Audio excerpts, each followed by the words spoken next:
Good quality products are hard to find these days. Why not try some country caviar made of the finest, freshest peanuts available?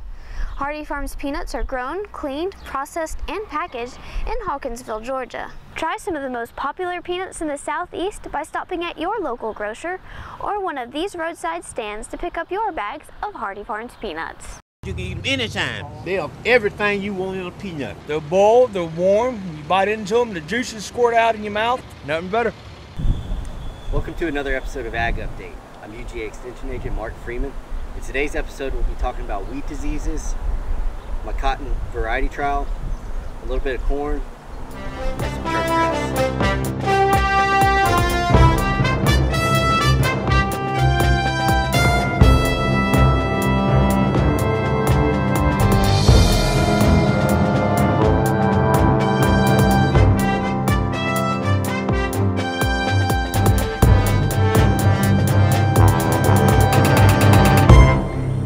Last week I've seen a lot more instances of Fusarium in wheat. Fusarium is also known as scab, and scab is affecting the heads, and the weather conditions when flowering were perfect for scab. We had very rainy weather during flowering and temperatures were pretty moderate, and so there's been a lot of infection across Pulaski County. One thing we can do is when we're harvesting, turn the air up on the combine as high as possible, and hopefully a lot of these small shriveled up kernels will blow out the back end. Grain elevators can turn away wheat at a level of 2 ppm or parts per million. So it's very important that if you have multiple fields and some fields are infected more than others, to kind of segregate those fields and put them in 2 different trucks. This will hopefully ensure that at least some of it won't get turned away. Over the last week, I've seen a lot more instances of Fusarium in wheat. Fusarium is also known as scab, and what happens with scab is that it infects the seed, or infects during flowering. And this year we had perfect weather conditions for that. We had lots of rain, and temperatures were really moderate. That was perfect for disease infection. We have growers that sprayed multiple fungicide applications and still have the fungus present. Now the fungus will actually look pinkish or orangish on the head, and the fungus will turn black, but the heads will be bleached white. A lot of times the seeds will abort, so we'll also see open seed heads, and the kernels that were infected will be small and shriveled up compared to nice fat plump kernels that weren't infected. Now one thing we can do while we're harvesting is turn the air up on the combine as high as you can, and hopefully we can get those shriveled up kernels to blow out the back. Another thing we can do is if we have multiple fields and we see some fields are a lot more infected than others, we can segregate those and take them to the elevator in different trucks. Some elevators will turn away grain that's got more than 2 ppm or parts per million of the disease. So if we got one field that's got a lot more than another, segregating those will ensure that at least some of them will get bought. I'm standing here in our Pulaski County cotton variety trial. We planted this trial last week, and a lot of the plants are starting to come up now. What we're doing here is we're comparing 12 different varieties to see which varieties do well here in Pulaski County. UGA Extension has about 15 or 16 of these variety trials across the state of Georgia, and luckily we were able to get another one here in Pulaski County. We did this last year as well and had great results, so hopefully we're going to continue that this year. What we do is each plot is 6 rows wide and 1,400 feet long, and then we'll replicate that 3 times. So we'll have an entire section of 12 varieties, a second section of 12 varieties, and a third section of 12 varieties. And that will ensure that we don't get any strange abnormalities going on in one area, and it really will even out the whole experiment. Now what we'll do throughout the year is first of all I'll measure rainfall and irrigation, and then as the cotton plants progress I'll measure stand counts, plant vigor while they're young, and then when we get into the reproductive stage I'll be looking at squares and bowls, and finally open bowls at the end. But most importantly, we're going to measure the yields that we get. Now, we really want to get those high yields. So it's very important to know what varieties do well on the local level. Some of these varieties do better in other areas of the state than others, and it's really important for us to get a good idea of what's happening here in Pulaski County. Corn across Pulaski County is starting to look a lot better in the last couple weeks. Early on, the crop was looking really small, and we weren't real happy with the stands. But here lately, you can see this field is really starting to take off. Most of this field here is in the V7 growth stage, and it's been top dressed, and it's really starting to look a lot better. One thing to consider is down in South Georgia, they've recently discovered northern corn leaf blight. That was in Seminole County. So we really need to start thinking about our fungicide programs now and be scouting our fields once a week or twice a week. So if we find it here, we can really get on top of it quickly and not let it spread. Another thing I've been noticing here lately in wheat fields and young corn fields is the number of stink bugs I've been seeing. I've been seeing a majority of brown stink bugs and just a few green stink bugs, but that's something we're going to need to watch as corn progresses. Stink bugs are going to be moving from wheat to corn, and then later on from corn to cotton, so we need to keep our eye on it early and get a handle on them if they get bad. And now here's your first look at this week's Pest of the Week.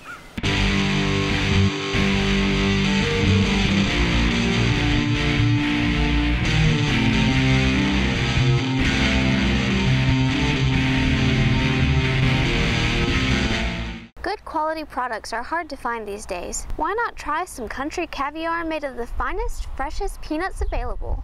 Hardy Farms peanuts are grown, cleaned, processed, and packaged in Hawkinsville, Georgia. Try some of the most popular peanuts in the Southeast by stopping at your local grocer or one of these roadside stands to pick up your bags of Hardy Farms peanuts. You can eat them anytime. They have everything you want in a peanut. They're boiled, they're warm, you bite into them, the juices squirt out in your mouth, nothing better. This year as I've been riding around, I've seen a lot of problem areas in lawns, areas that didn't green back up after the spring. Most of these were centipede lawns, and it was probably due to the really, really cold weather we had this winter. Centipede only has stolons above ground, so that cold weather probably killed those. The Bermuda grasses have stolons and underground rhizomes, and those were insulated from the cold a little better, so the Bermuda grass looks a lot better. But some people want to renovate those areas that don't look really good. Now there's a couple ways to renovate some problem areas. One is by seeding, but a faster way would be by sprigging. Now sprigging is taking the stolons of a creeping grass, this is a Bermuda grass, and placing that into the ground. Now stolons and rhizomes have what are called nodes, and these nodes contain meristematic cells. So that means that new growth can initiate from there. So you can actually cut the stolon off and create a new plant somewhere else. So that's what sprigging is. You take a stolon, and what I did here was I made trenches with my spade. You want to make those trenches about 2 inches deep. Another important thing is to never let the stolons get dry. I like to keep them in a bucket full of water just to keep them wet while I'm working. And you take one, and you want to get one that has about 5 to 6 nodes on it, and we'll place that into the trench there. And again, 2 inches deep. You want to leave a little bit of the leaf area above ground just to give it a little head start once it starts going. I'll take a couple here. This is a Bermuda grass rhizome, and I'll put that under the ground like that. So roots underground, leave a little bit of the leaf area. And I'll do multiple stolons per trench. So I dug that trench right there, I put that one there, and then I'll put a second one right there. And that just ensures that you'll get at least one of them to take root and to really come on. So I'll get this third trench right there, leave the leaf area above ground if you can. One more right there. And then you'll want to cover them up.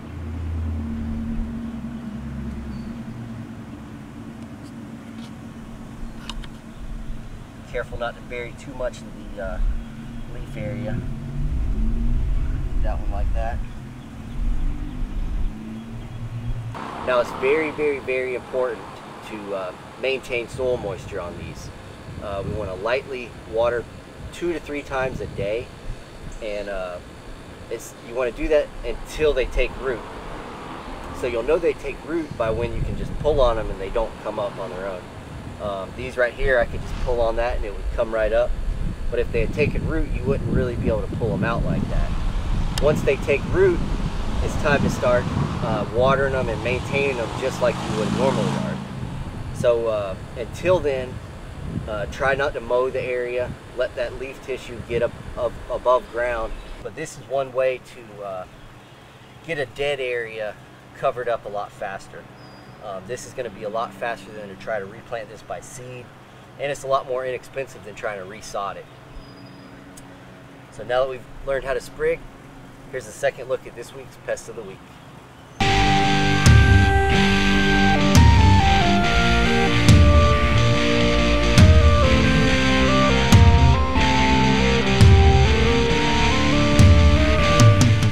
Quality products are hard to find these days. Why not try some country caviar made of the finest, freshest peanuts available?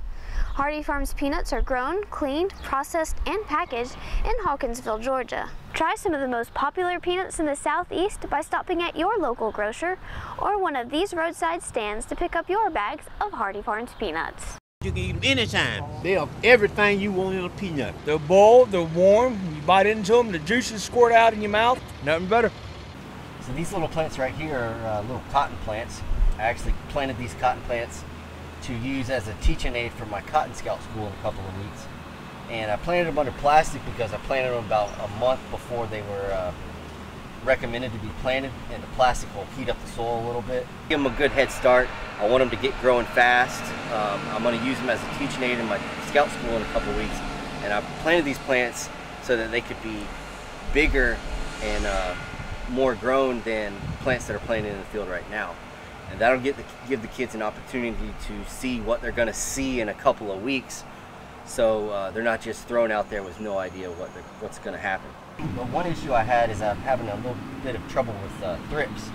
Thrips are tiny little insects that attack well, they attack all plants, but they really injure small underdeveloped plants like these that get deep into those crevices in the leaves and in the flowers of plants, and they suck the plant juices out. So it creates a really shriveled up, really characteristic symptom of thrips injury. They attack not only cotton plants or agricultural plants, but also garden plants and flowers.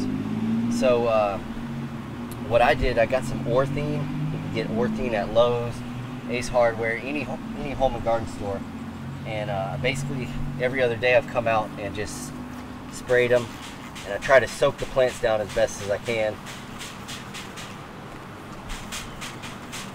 And we don't want to have thrips injury to really small plants like this.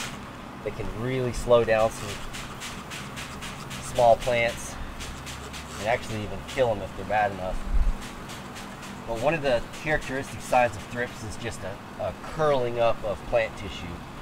So that can happen to small leaves like these, or even flowers. So the thrips, they're deep down in that leaf area, and they're just feeding on plant juices, and that just dries the plant up and shrivels it up. So it has a real characteristic, distinct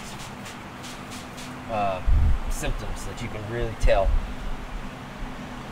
But hopefully we can get rid of them, and the plants will thrive.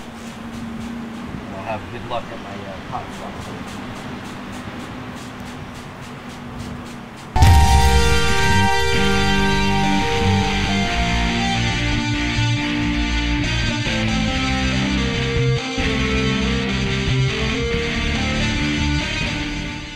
Quality products are hard to find these days. Why not try some country caviar made of the finest, freshest peanuts available? Hardy Farms peanuts are grown, cleaned, processed, and packaged in Hawkinsville, Georgia. Try some of the most popular peanuts in the Southeast by stopping at your local grocer or one of these roadside stands to pick up your bags of Hardy Farms peanuts. You can eat them anytime. They have everything you want in a peanut. They're boiled, they're warm, you bite into them, the juices squirt out in your mouth, nothing better. Alright, Mark, today we have 2 pest questions. The first is from David. I had tomato hornworm last year. How can I control them this year? Tomato hornworms are the really big green caterpillars that you find in tomato plants. They have the little horn on them like a rhinoceros almost. They're fairly easy to control. You can use a couple different products. You can use a bifenthrin, and a bifenthrin has a 1-day harvest interval, so you could actually spray one day and harvest the next day. Another product is carbaryl or 7. It has a 3-day harvest interval, so there would have to be 3 days in between when you applied it and harvested it. Now, there's another pyrethroid called cyfluthrin, and it actually has a 0-day harvest interval, so you could harvest the same day you applied. I would recommend probably applying the insecticides either as needed or on an every other week basis. I wouldn't apply any more than that, and if you don't see them on the plant, I probably wouldn't spray them. Ken asked, I've got white grubs in my yard. How do I control them? Well, the most common way that people know that they have white grubs is they actually have armadillos digging holes in their yard. The armadillos feed on the white grubs, and they dig down and they leave a big nasty hole where they get them. White grubs are immature June beetles or Japanese beetles, and they feed on the roots of turf grass. So not only can they make those big holes by the armadillos eating them, they can also injure your turf grass by eating the root system. A couple ways to control it with pesticides are you can use something called imidacloprid or something called carbaryl. Carbaryl is best known as 7. And the best thing you want to do here is before you put any pesticide out, make sure you thoroughly water your lawn. The reason we want to do that is because we want to get that insecticide into the soil profile where those white grubs are at. If you don't get them where they're at, you're not going to control them. So follow those steps and hopefully you can control them.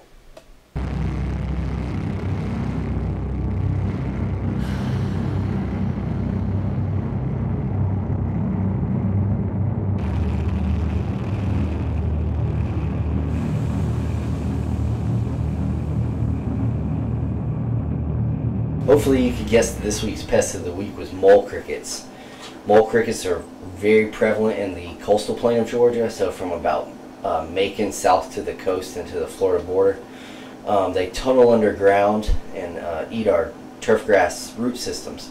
And on highly managed turf grasses like a golf course green or a golf course fairway, you could actually see their tunneling above ground. It'll kind of push the soil up a little bit. You can see them. The best time to control them would be late June, and the reason for this is they're very active in the spring, and they lay their eggs in early summer, late spring, and then those eggs hatch into nymphs or immature mole crickets in after about the 15th of June. So late June application of something like a bifenthrin or an imidacloprid or a carbaryl should control them fairly well. Now you'd want to water your lawn before you apply the pesticide, then apply the pesticide, and then water it in. Depending on what time of year it is, they're going to be at different depths in the soil, and June is when they're going to be pretty close to the soil surface. So it's important to get them late June, control them with one of those insecticides, and hopefully we won't have mole crickets next year.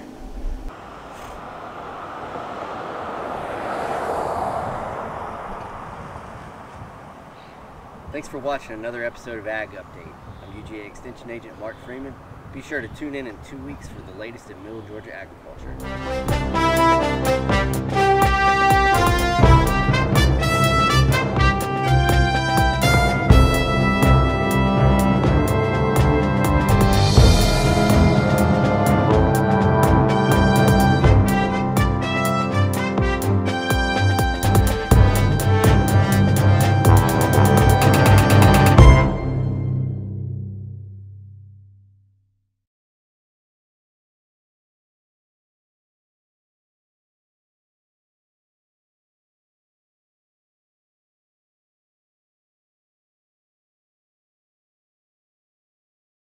Good quality products are hard to find these days. Why not try some country caviar made of the finest, freshest peanuts available? Hardy Farms peanuts are grown, cleaned, processed, and packaged in Hawkinsville, Georgia. Try some of the most popular peanuts in the Southeast by stopping at your local grocer or one of these roadside stands to pick up your bags of Hardy Farms peanuts. You can eat them anytime. They have everything you want in a peanut. They're boiled, they're warm, you bite into them, the juices squirt out in your mouth. Nothing better.